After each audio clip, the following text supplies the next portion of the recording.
We'll start off our questions with Monty and then come over to Lee, then Nate. Monty Dutton, Gaston Gazette. Sometime back, Jeff, we saw sort of a revolutionary change in the strategy of road racing, which I'm sure that everybody pitting during green instead of under caution. Now, I would think that would be limited by the size of tracks because you have to maybe pit when you won't lose a lap. But it seems to me that there's increasing evidence that strategy is evolving at all kinds of tracks. And you see some oval tracks that are run like road courses where the goal is to pit under green, under caution. How far do you think this can go? Waiver rounds have something to do with that, too, I would think. Yeah, I mean, you can take more risk these days, certainly because the lucky dog, the waiver rounds, all those things. But I think it really comes, and I'm no crew chief, and there's a lot of reasons why I'm not. But, you know, I think that most of the crew chiefs will tell you it's about the lap time, you know, about how long it takes you to get down pit road, do a pit stop, and come back out. And it really is, to me, you know, I still feel like it's crucial not to lose a lap. I think that's taking too much risk. And on a road course, you know, it's pretty easy when it's a minute and 12-second minute. I think that's what we were running last week, something like that during the race. You know, it's easy not to lose a lap. And so I think that still on the road courses, the philosophy is you want to pit just before the caution comes out, which killed us last week because we were coming the lap that the caution came, and I mean that right there lost us 15 spots. So you know, I think that there are definitely tracks that you can push that envelope. And I mean, Pocono's another one of those. Michigan here, you're right on the edge. It's a fast racetrack. I think the lap time might just be a little bit too quick for you to be able to pull that off here. I'm not saying some guys aren't going to try, but I think you're just right there on that edge where maybe you could do 2 tires and get away with it. You know, in the closing laps, you could maybe do something like that. Lee? Lee Spencer, Fox Sports. Richmond put out a press release this morning that they're going to put in 900 feet of safer barrier on the backstretch wall. Given what we saw last weekend at Watkins Glen, what additional changes can they make there to make that track safer? Yeah, you know, I look at Watkins Glen and put them in the same category as I did with Richmond. You know, we saw several incidences prior to my incident, let's say this year, at Richmond, where cars had hit that inside wall. There wasn't a safer barrier there. The cars came back out into oncoming traffic and you know, fairly severe hits. And I think it just made them reevaluate it. And sometimes that's what happens is, you know, the experts look at it and you know, there's not enough data to tell them, yeah, there needs to be a safer barrier there. I know it's easy for us to say it should be one everywhere, you know, but we're not making those decisions. We don't know all the, you know, what goes on behind the scenes to the cost, whatever else it may be. And so I think that Watkins Glen needs to go through that same process. They need to be reevaluated. We've seen now more than 2 occasions where a car has gotten into that outside wall, and while the wall did its job in absorbing the impact, to me the way it shot the car back out there is absolutely something that this day and age that we're smart enough to know that we can't have that. And so I really do hope that they reevaluate the angle of that wall and try to find a new way to engineer it. I'm sure that David Reagan would second that.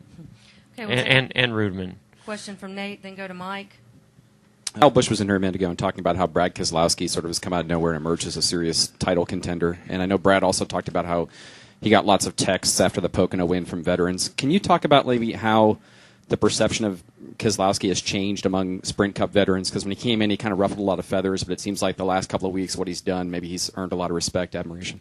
He certainly has. I mean, I look at him just earlier this year, and it seemed like he wasn't even on the radar. I think Penske deserves a lot of credit, and whether you know, Brad and Kurt play a big role in that as drivers. It's important. You can only make your teams better, you know, when you're getting good information.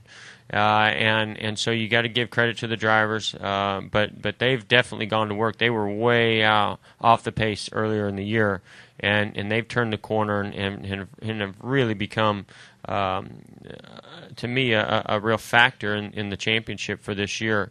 And I think Brad's performance is also an indication of that. Now I think what makes the Pocono win and his performance even last week so impressive is because of what happened at Road Atlanta. So I think I've always felt like Brad's a really good race car driver. He's proven that in the Nationwide Series. He's had some success in the Cup Series, and now you look at Brad and you go, okay. Their performance is better, and he's a lot tougher than I thought he was. So, I think that he's definitely got, and that can build your confidence and momentum, your confidence as a driver, your momentum as a team, and they've got that right now. I mean, he told me prior to the race Monday, but he told me this on, I think, qualifying day. He said, I don't think I'm going to make it through this weekend. It's really hurting. And I don't know if that extra day helped him or what, but, he made it through, and he was really strong. So I think, that's Penske has really gotten their act together. I don't know what they found, but they definitely went down the right path, and they've gotten it together. And I think Brad is really being recognized now as a driver that we all thought he was when he came into the Cup Series because of his nationwide performance, and now he's backing that up. Okay, final 2 questions. We'll take one over here. Mike Muller at MikeMullen.net. Following up on Lee's thing, you're a safety guru. Las Vegas, Richmond, Pocono, Road America, now Watkins Glen. Why are you drivers not more proactive in making sure these tracks are safe enough for you guys? You guys are the ones whose butt is on the line, so to speak, and we don't need to be writing obits because somebody got killed. I'm with you, Mike. I'm with you loud and clear. We're doing what we can. I mean, to me, I've done all that I can as a driver inside my cockpit, and we at Hendrick Motorsports building the seats that we build, and we put a lot of effort into safety.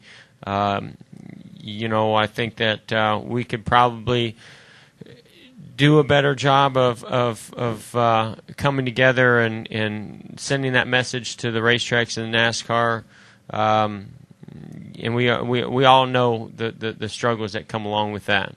And so, we choose to leave it in the tracks and NASCAR's hands, and they've improved greatly. Don't get me wrong. I mean, you look at there's safer barriers everywhere we go.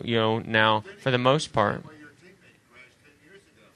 I'm with you, Mike. It's not as easy as you think. So it's something that we all try to learn from. Final question for Jeff. Leanne Smith, Jackson Citizen Patriot. Jeff, you turned 40. It's your first race back here at Michigan at 40. Do you drive differently here at 40 than you did at 21? Well, I mean, it's only a week, or 2 weeks, so I didn't drive any different at where were we, Pocono? This is where I'm getting older. My memory's going.